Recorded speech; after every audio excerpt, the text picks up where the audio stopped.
नमस्कार विद्यार्थी मित्रों, આપણે આજે પહેલા પ્રકરણની પૂર્ણાહુતિ કરશું।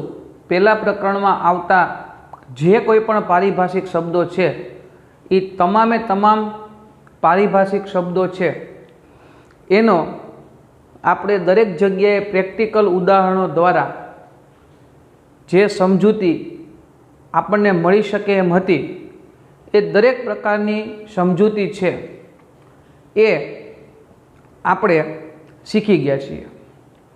હવે આજના લેક્ચરમાં આપણે છેલ્લા 4-5 મુદ્દાઓ જે છે કે જે નામામાં મહત્ત્વના હોય છે અને આખા એકાઉન્ટમાં તમે ભણતી વખતે આ દરેક વસ્તુઓ છે એ તમે સાંભળશો। હવે જે મુદ્દો આપણે લેવાનો છે એ છે ખાતું। એટલે ખાતું એટલે શું? તો કે આપણે જે ખાતા વિશે ઘણી વખત આપણે પ્રોવિઝન સ્ટોરની દુકાનમાં જઈએ વસ્તુ ખરીદવા માટે, ત્યારે આપણે એમ કહેતા હોઈએ છીએ કે ભાઈ અમારે ખાતે લખી લેજો ને, કાંઈ વાંધો નહીં। તો અવારનવાર રોજિંદા જીવનમાં આપણે આ ખાતું શબ્દ છે એનો આપણે ઉપયોગ કરતા હોઈએ છીએ, પણ નામાના મૂળ તત્વોમાં પ્રેક્ટિકલી જો થોડુંક વિચારીએ તો ખાતું એટલે શું? તો કે વ્યવહારો જે બને છે એ વ્યવહારોની ચોક્કસ નિયમો મુજબની જે નોંધ કરવામાં આવે એ નોંધ કરવા માટે થઈને ખાતું શબ્દ છે એનો ઉપયોગ થાય છે। દાખલા તરીકે આપણે આપણા પ્રેક્ટિકલ ઉદાહરણોમાં જઈએ તો પરેશે રૂપિયા 10,000નો માલ છે એ હરેશને રૂપિયા 12,000માં વેચ્યો, તો અહીંયા ઘણા બધા ખાતાઓ છે એ તમારે બનાવવા પડે છે। દાખલા તરીકે પરેશ છે તો એ વ્યક્તિ છે તો એનું ખાતું બનાવવું પડે, હરેશ છે એ વ્યક્તિ છે તો એનું ખાતું પણ તમારે બનાવવું પડે, માલ વેચો છે તો એ માલ વેચો છે તો એ માલના વેચાણનું ખાતું પણ તમારે બનાવવું પડે। એટલે બનેલા વ્યવહારોની નામાના મૂળ તત્વોના નિયમોને આધીન જે તમે નોંધ કરો છો એને ખરેખર શું કહેવાય છે? ખાતું। જેટલી પણ વસ્તુના વ્યવહારો બને એ તમામે તમામ વ્યવહારોની ચોપડે સુવ્યવસ્થિત નોંધ જેમાં કરવામાં આવે છે એને શું કહેવાય છે? તો કે ખાતું। બીજી વસ્તુ જે આપણે આજે ભણવાની છે એ અવારનવાર તમે શબ્દ સાંભળતા હશો, ઉધાર અને જમા। કે આના ખાતે ઉધાર કરો ને આના ખાતે જમા કરો, આના ખાતે ઉધાર કરો ને આના ખાતે જમા કરો। એના પોતાના સ્પેશિયલ પર્સનલ નીતિ નિયમો છે એ હું તમને આજે થોડાક શીખડાવી દઉં। ઉધાર એટલે કોઈ પણ વ્યવહારની ખાતામાં ડાબી બાજુએ નોંધ કરવી, એટલે એને ઉધાર કર્યું એમ કહેવાય। જમા કરવું એટલે કોઈ પણ વ્યવહારમાં આવતા વ્યવહારોની જમણી બાજુ નોંધ કરવી, એટલે એને જમા કર્યું કહેવાય। હું તમને એક ખાતાનો એક નમૂનો તમને આપું છું, થોડુંક ધ્યાન આપજો। કે દાખલા તરીકે શ્રી પરેશનું ખાતું, તો આ પરેશનું ખાતું તમે બનાવો તો એમાં 4 કોલમ બને।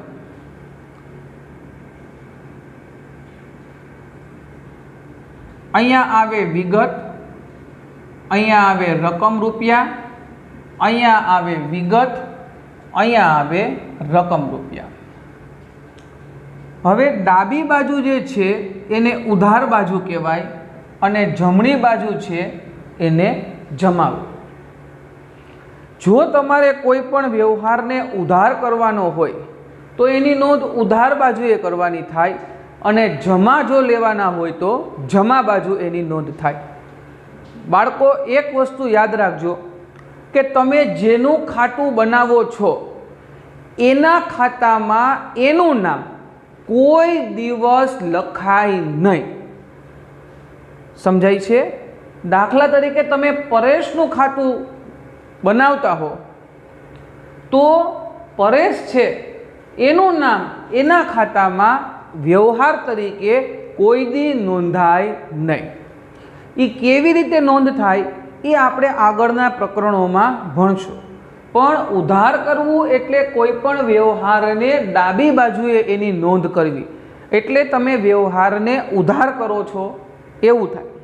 અને કોઈ પણ વ્યવહારની તમે કોઈ પણ ખાતામાં જમણી બાજુ નોંધ કરો તો એને હંમેશા જમા કર્યું એવું વાક્ય છે એ આપણે વાપરી શકીએ. હવેના જે મુદ્દા છે એ છે નામું લખવા માટેની પદ્ધતિ. તો નામું લખવા માટે મુખ્યત્વે બે પદ્ધતિનો ઉપયોગ થાય છે. એક તો એક નોંધી નામા પદ્ધતિ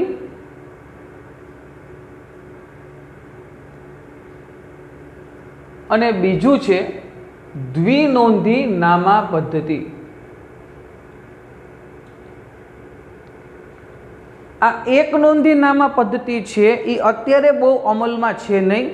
આ આપણી ઓલ્ડ સ્ટાઇલ જૂની પદ્ધતિઓ જે છે, તમને ખ્યાલ હોય તો ઘણા પિક્ચર સિરિયલોમાં ઓલા ચશ્માવાળા મહેતાજીઓ હોય છે, એની પાસે લાંબો મોટો લાલ કલરનો ચોપડો હોય દોરીવાળો. તો એ જે જૂના જમાનામાં જે સિસ્ટમથી નામું લખાતું એ એક નોંધી નામું કહેવાતું. જો એનું નામ જ છે એક નોંધી, એટલે કે એમાં કોઈ પણ વ્યવહારની કેટલી નોંધ થતી? એક નોંધ થતી. પણ અત્યારે જે ગ્લોબલ આપણું જે કંપનીના જે વ્યવહારો આપણે નોંધીએ છીએ અને આપણે આખા નામાના મૂળ તત્વોમાં જે વસ્તુ ભણવાની છે એ છે દ્વિનોંધી નામા પદ્ધતિ. દ્વિનોંધી નામા પદ્ધતિ વિશે જ આપણે અભ્યાસ કરવાનો છે, એટલે આપણે વધારે પડતી માહિતી દ્વિનોંધી નામા પદ્ધતિની મેળવશું. જો એનું નામ શું છે? દ્વિનોંધી. દ્વિ એટલે કેટલા? બે. દરેક વ્યવહારની નોંધ કેટલી થાય? બે. બરાબર. એક ઉધાર થાય તો બીજી જમા. હવે તમને ઉધાર અને જમા એટલે શું એ તમને ખબર પડી ગઈ. બરાબર, કે ખાતામાં કોઈ પણ વ્યવહારને આપણે ડાબી બાજુએ નોંધ કરીએ તો એને ઉધારવું કહેવાય, અને જો જમણી બાજુએ નોંધ કરીએ તો એને જમા કર્યું કહેવાય. હવે અહીંયા દ્વિનોંધી નામા પદ્ધતિ છે, એટલે કે દરેક વ્યવહારની હંમેશા કેટલી નોંધ થશે? બે. તો એ નોંધ કરવા માટેના એકાઉન્ટમાં નામાના મૂળ તત્વોમાં એના પોતાના આગવા નિયમો છે. કેવી રીતે બે નોંધ થાય હું તમને એક બે ઉદાહરણ દ્વારા સમજાવું. એક સાદા ઉદાહરણથી આપણે લઈએ. ₹5000નો માલ કલ્પેશને વેચ્યો. હવે અહીંયા તમારે બુદ્ધિથી વિચારવાનું છે. દ્વિનોંધી નામા પદ્ધતિ છે. જો આ ટેકનિક તમે તમારી લાઈફમાં ઉતારી લેશો ને તો ક્યાંય પણ એકાઉન્ટમાં તમને કોઈ દિવસ પ્રોબ્લેમ નહીં આવે. તમે વ્યવહારને જ પૂછો કે વ્યવહારમાં શું થાય છે, તો કે ₹5000નો માલ કલ્પેશને વેચો. એટલે પહેલી વસ્તુ તો એ કે કલ્પેશ છે એ એક વ્યક્તિ છે કે જે તમારી પાસેથી માલ ખરીદે છે. આ તો પાકું થઈ ગયું. એટલે પહેલી જે નોંધ થશે એ આપણે કોના ખાતે કરવી પડશે? કલ્પેશ ખાતે. કારણ કે આપણી પાસેથી માલ ખરીદનાર વ્યક્તિ છે કોણ? તો કે કલ્પેશ. એટલે પહેલી જે નોંધ છે એ કલ્પેશ ખાતે થશે. હવે બુદ્ધિથી વિચારો. 5000નો માલ કલ્પેશને વેચો. માલ તમે વેચો છે એટલે તમારા માટે માલનું વેચાણ છે એ ખૂબ મહત્વની વસ્તુ છે. હવે બુદ્ધિથી વિચારો કે તમારી પાસે 50000 રૂપિયાનો કપાસ પડ્યો છે. એ 50000નો કપાસ તમે કલ્પેશભાઈને વેચો છે. ત્યાં તમે બની જાઓ વેપારી. કોઈ પણ વ્યવહારને સમજવા માટે આપણે આપણી જાતને ત્યાં મૂકી દેવાની. અહીંયા વિચારો કે ₹50, અહીંયા મેં 5000 લખ્યા છે. આપણે અત્યારે 5000ના ઉદાહરણમાં છીએ તો એને આગળ લઈને વધીએ કે ₹5000નો કપાસ કલ્પેશને વેચો. કોણે? તમે વેચો છે. હવે તમે વેચો છે, કોને વેચો? તો કે કલ્પેશને વેચો. એટલે પહેલી નોંધ છે એ તો કલ્પેશ ખાતે થશે, કારણ કે આપણી પાસેથી માલ છે એ કોણ લઈ ગયું? તો કે કલ્પેશ છે એ આપણી પાસેથી 5000 રૂપિયાનો કપાસ લઈ ગયો. ઓકે. હવે તમે કપાસ વેચો તો થાય શું એ મગજમાં વિચારવાનું. હવે તમારી પાસે એ કપાસ છે? તો કે ના. કાં? તો કે વેચી દીધું. વેચી દીધું એટલે બીજી અસર જે થશે એ બીજી નોંધ આપણે કરવાની થશે કોના ખાતે? તો કે વેચાણ ખાતે આપણે બીજી નોંધ કરવાની થાય. તમે એમ કહો સાહેબ આ 5000 રૂપિયાનું કાંઈ નહીં. હવે સમજો, 5000 રૂપિયાની નોંધ મિત્રો ક્યારે થાય? કે જ્યારે 5000 રૂપિયા તમારા ગજવામાં આવ્યા હોય તો તમને એણે એમ કીધું કે કલ્પેશ રૂપિયા 5000નો કપાસ લઈ ગયો ને 5000 રૂપિયા રોકડા દઈ ગયો. પૈસા તો કાંઈ આવ્યા જ નથી. તો જો હજી સુધી પૈસા આવ્યા જ નથી તો એની નોંધ કરવાનો પ્રશ્ન આવે? તમે ખાલી મને એમ કહી દો કે સાહેબ અલ્યો ₹1,00,000 દીધો એટલે હું એવું માની લઉં કે તમે મને ₹1,00,000 આપ્યો. એવું તો શક્ય નથી. એટલે તમારા મગજમાં પ્રશ્ન જે હોય એ આ છે કે સાહેબ આ 5000 રૂપિયાનું હું એ 5000 રૂપિયાની નોંધ આપણે કરવાની હોય કલ્પેશના ખાતામાં 5000 અને વેચાણના ખાતામાં 5000 કે ભાઈ આપણો માલ ગયો કેટલા રૂપિયાનો? તો કે 5000 રૂપિયાનો. આપણે કોને વેચી દીધો 5000નો માલ? તો કે કલ્પેશને વેચી દીધો. એટલે કલ્પેશ પાસે આપણે 5000 રૂપિયા માગીએ છીએ. શેના માટે? દાનમાં દીધા? તો કે ના. શું કર્યું? તો કે માલ વેચ્યો છે. તો એ વેચાણ પેટેના આપણે કલ્પેશને 5000 રૂપિયા એની પાસેથી લેવાના થાય. તો આને કહેવાય દ્વિનોંધી નામા પદ્ધતિ. દ્વિ એટલે બે. જે વસ્તુ કે વ્યવહારમાં હંમેશા કોઈ પણ વ્યવહાર હોય એ વ્યવહારની હંમેશા બે અસરો થાય. એક તો ઉધાર થાય અને બીજી છે એ જમા થાય. અત્યારે હું તમને શીખડાવતો નથી કોના ખાતે ઉધાર ને કોના ખાતે જમા, કારણ કે હજી તમને વ્યવહારો કયા કયા પ્રકારના છે એના વિશે કોઈ કોન્સેપ્ટ ક્લિયર છે નહીં. એટલે અત્યારે ખાલી મેં તમને પ્રેક્ટિકલી શીખડાવી દીધું કે વ્યવહારની બે પ્રકારની નોંધ કેવી રીતે થાય છે. હજી એક વ્યવહાર જો આપણે લેવો હોય તો આપણે લઈ શકીએ. ₹500 સ્ટેશનરીના ચૂકવ્યા. મેં તમને શું કીધું કે જે વ્યવહાર હોય ને એમાં તમે તમારી જાતને મૂકી દો. હવે માની લો કે તમારું 10મા ધોરણનું પરિણામ આવ્યું, તમે 11 કોમર્સમાં આવી ગયા. 11 કોમર્સમાં તમે સ્ટેશનરીની દુકાને ગયા અને તમે એને લિસ્ટ આપ્યું ચોપડાનું કે ભાઈ આટલા આટલા ચોપડા અને આટલી આટલી નવનીતો કે આટલી આટલી પ્રેક્ટિસ વર્કો કે આટલી આટલી નોટબુકો તમે મને આપી દો. અને તમારા ચોપડાનું બિલ થયું ₹500. સમજો અહીંથી ખાસ, તમે સ્ટેશનરીની દુકાને ગયા અને તમારું ચોપડાનું બિલ છે એ ₹500 થયું છે. એટલે તમે દુકાનદારને કેટલા રૂપિયા ચૂકવા? ₹500 ચૂકવા. ન્યા તમે ખિસ્સામાંથી ₹500 કાઢીને આપ્યા કે નહીં? તો કે હા. તો શું થયું એ વિચારો. તો કે તમારા ગુંજામાંથી ₹500 ગયા પાકું. હવે તમે ઓલા સ્ટેશનરી વાળાને દાનમાં આપ્યા કે અલે તું ₹500 રાખ, તું હોટલમાં જઈને જમી આવજે, એવું બન્યું છે? તમને બહુ મજા આવી કે ના ના આપણે પહેલા ધોરણથી માંડીને 10મા ધોરણ સુધી આની પાસેથી સ્ટેશનરી ખરીદી એટલે ₹500 એને હોટલમાં જમવાના દઈ દો, એવું તમે કર્યું છે? નથી કર્યું. તમે ₹500 એને સ્ટેશનરીના ચૂકવા છે તો એની સામે તમારી પાસે ₹500 સ્ટેશનરી આવી કે નહીં? ચોપડા તો તમારી પાસે આવ્યા કે નહીં? તો ત્યાં ચોપડા ખાતે એમ ન લખાય. એકાઉન્ટની ભાષામાં ચોપડાને શું કહેવાય? તો કે સ્ટેશનરી ખર્ચ. કોઈ પણ ઓફિસ કોઈ પણ ધંધામાં જાત જાતના સ્ટેશનરી ખર્ચા હોય, બોલપેનથી માંડીને કોઈ પણ મોટી વસ્તુ સુધી. તો અહીંયા તમે જો પ્રેક્ટિકલી વિચારો તો ₹500 સ્ટેશનરીના ચૂકવ્યા એટલે સ્ટેશનરીના તમે ચૂકવા છે એટલે સ્ટેશનરી તમારા માટે ખર્ચ થયો. એટલે પહેલી અસર જે છે એ સ્ટેશનરી ખાતે આવે. ₹500 તમે ચૂકવ્યા છે. ચૂકવ્યા એટલે તમારા ગુંજામાંથી ₹500 ગયા, આ હકીકત છે. તો બીજી અસર છે એ તમારા ગુંજામાંથી જે ગયું, શું ગયું? તો કે રોકડા ગયા. એ રોકડા રૂપિયા જે ગયા એ રોકડા રૂપિયાની તમારે નોંધ કરવી પડે. જુઓ બાળકો, પહેલા અને બીજા વ્યવહારની કમ્પેરિઝન કરો એટલે ખ્યાલ આવી જાય. આ વ્યવહાર છે એ રોકડ વ્યવહાર નહોતો, કારણ કે ત્યાં રોકડની આપ લે થઈ નથી. અહીંયા રોકડની આપલે થઈ છે એટલે એની અસર આપણે ક્યાં આપી? રોકડ ખાતે.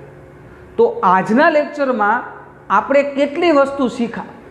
તો કે એક તો ખાતું, એક ઉધાર કરવું, એક જમા કરવું અને નામું લખવા માટેની મુખ્યત્વે પદ્ધતિઓ. નામું લખવા માટેની મુખ્યત્વે કેટલી પદ્ધતિ છે?